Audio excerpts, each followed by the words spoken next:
Joe was a very personable man, someone that you felt attached to very quickly.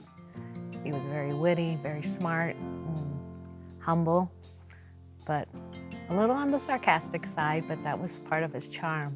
We were expecting to live a long time together. We were expecting to, have like the Notebook ending, where we would just be side by side, and that would be the end. So in 2013, we made a decision that he was going to retire from corporate America. And during that time, we were trying to figure out, well, what's our next step going to be? What's the next thing we want to do with our lives? And we had a family meeting, and we decided that we were going to come to Nashville, where our grown children were living. During that time, Joe started not feeling too well, and we ended up at a cardiologist, and he was diagnosed with congestive heart failure. But he was doing well. I mean, he was on medication. He was very good about taking his medication. He was always that guy.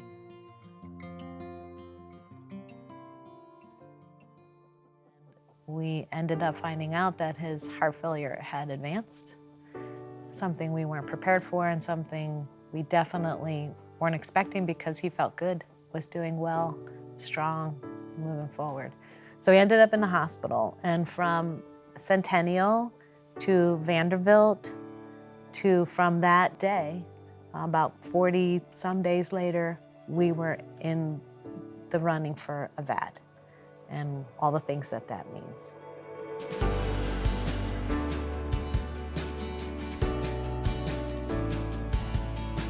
About a million people a year in the United States get a diagnosis of congestive heart failure.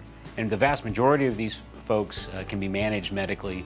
And unfortunately, there are a select few, a group of patients that are really unmanageable medically, whose heart failure is so bad that they really are unable to do basic things during the day.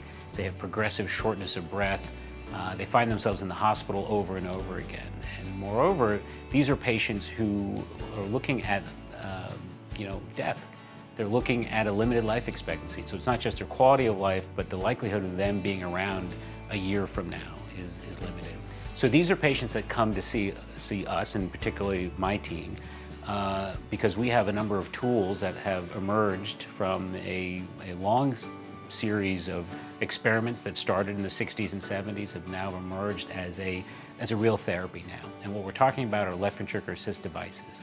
So these are devices, they're piggyback devices. They don't replace the heart, but they're essentially piggyback to your native heart. They assist the heart. That's why they're called left ventricular assist devices. And these devices are remarkable things, because they really take someone who is debilitated, who is potentially not going to be here in days and weeks, and allows them to, number one, to be alive, but number two, to be able to really enjoy the things that make life enjoyable. That is, they're able to spend time with their family, they're able to participate in daily activities.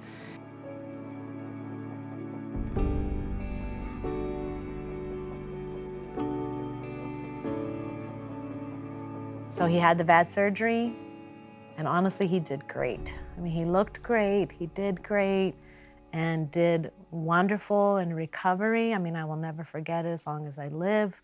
After he had his surgery, we were in the ICU, and he opened his eyes and looked at me, and when you love somebody, you know what that's like, and the eyes meet, and this is good. As true to Joe, he was home before they expected, just strong, and did very well. And then one day he woke up and he noticed that his numbers had been elevated. They told us that he had developed a blood clot in his VAD, and they tried to break it using medications, but the medications weren't working. In fact, his numbers kept getting higher and higher, and they actually got to a place where the doctors had never seen a number so high. He had to have a second VAD surgery, a whole second VAD implanted, and a whole second, open heart surgery situation. And he came out of that, and he, was doing pretty well. But between the two surgeries, and it was a short time, it was less than 30 days between the two surgeries. So the first surgery had taken its toll. the second surgery had taken its toll. And although he was always present, he wasn't getting better the way they wanted. And in fact, he ended up having to have a third surgery, which was a valve replacement. He ended up on a respirator. He ended up with dialysis. We had hope, and the doctors had hope because he was such a strong person. But in the end, he just wasn't able to overcome all the surgeries and all the things that were happening in his body. And Joe passed. And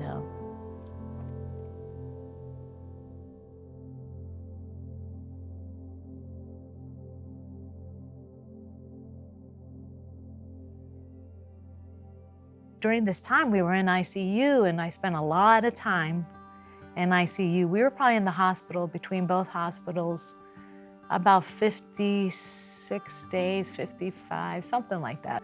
I would be walking down the halls, and there were these long halls. The ICU is a big place. And as I was walking down the halls, you couldn't help but notice the contrast between our room and some of the other patients' rooms that we saw.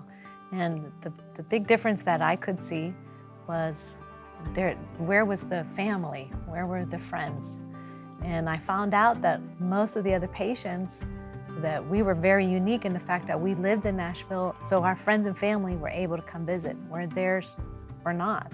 And our room was full of activity and people and food and friends and family, and it would impact you to go down this long hall and see patients and maybe one caregiver, and it was very quiet. And our room just wasn't.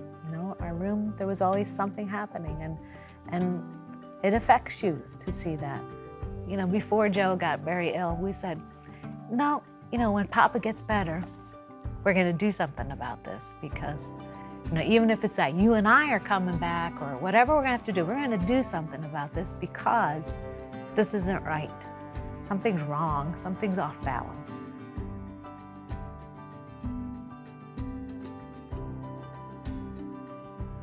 And so Vanderbilt had taken care of him for years, but at the time, the VAD, ventricular assist device, was not FDA approved, and they weren't putting them in here at Vanderbilt. So they life flighted us to Houston, Texas, to Texas Heart, where we spent the next 4 months in the hospital. I mean, aside from the fact that it was stressful for health reasons and hoping that he would survive the implantation of the VAD and recover from that, it was stressful financially, and being holed up in a hotel for 4 months by yourself. We had no car. I had no car because we flew there on short notice. So, it would have been nice to have some community, a support system with other people in the same situation as you, and it would have been nice financially to not really wipe us out.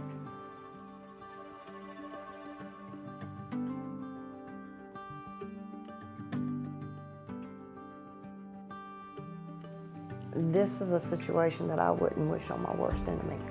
I mean, it's up and down, it's scary, you never know from one day to the other. I mean, even since he's been home, I mean, it's been a lot of ups and downs.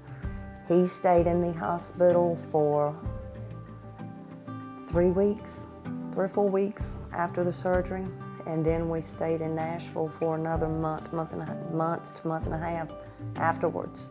And I was in a situation where all of our family is back in Virginia.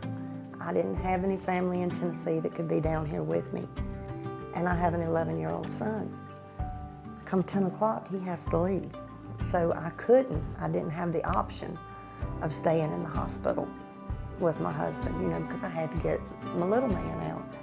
Well, no, the money that they raised was for me. So it gave Tammy and Landon a chance to come down to be with me, to have a place to stay and eat, come and be with me during the day. It was expensive. Nothing's cheap. When I was in the hospital, though, when they left at night, I'd always tell them to leave, to get out, while the sun's up and they can see everything that's going on. Because, like I said, I didn't know the area where they was at, because I'd never seen it. I think it was one night that I think she ended up sleeping in the truck, in the pickup, her and Landon both.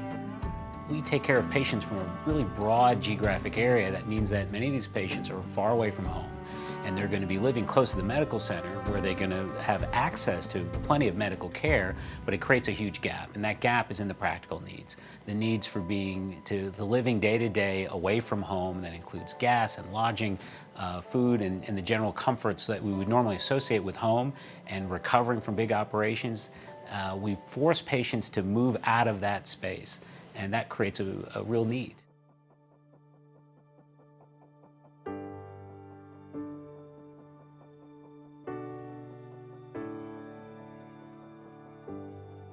We decided to start the Joe Beretta Foundation. And the purpose of the Joe Beretta Foundation is to meet the practical, non-medical needs of families and patients going through advanced heart failure.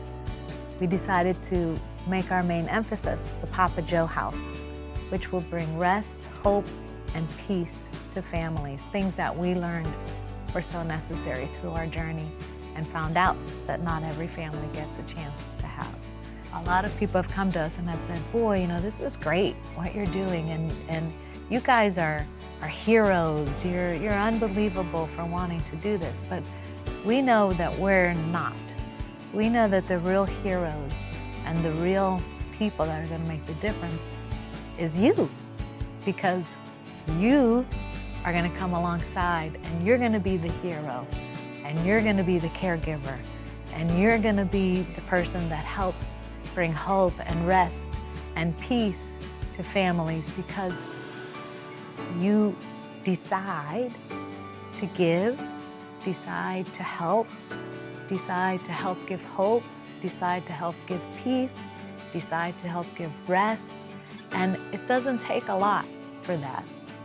For some of you maybe, but for most of us, no. Just a little bit will make a difference. So we hope you'll join us and bring these things to these families.